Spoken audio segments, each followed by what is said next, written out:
కౌరవులు పాండవుల యుద్ధం తర్వాత మేము చుట్టాలందరినీ చంపినాం, దాయాదులను చంపిన పాపం మాకు ఎలా పోవాలి అంటే శ్రీకృష్ణుడు పాండవులకు చెప్పిన విధానం. అరే ఒక ఆవుకు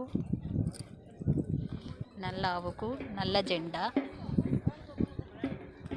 నల్ల ఆవును వదిలిపెట్టండి. అది ఎక్కడికి వెళితే అక్కడికి వెళ్ళిన తర్వాత అది తెల్లగా మారుతుంది చూడండి.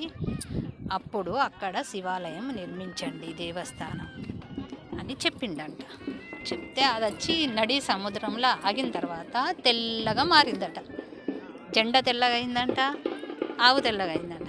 అప్పుడు ఇక్కడ శివాలయం నిర్మించిండ్రు చూడండి. పంచపాండవులు ఐదు శివలింగాలను నిర్మించి నిష్కలంక ఆలయం, మనసులో ఉన్న కోరికలు చెప్తే తీరే ఆలయం అని పేరు వచ్చింది. చూడండి ఫ్రెండ్స్, అయ్యగారు ఎలా ఉన్నాడు చూసారా? ఓకే, మరి సన్ రైస్ కూడా ఉంది. ఓకేనా?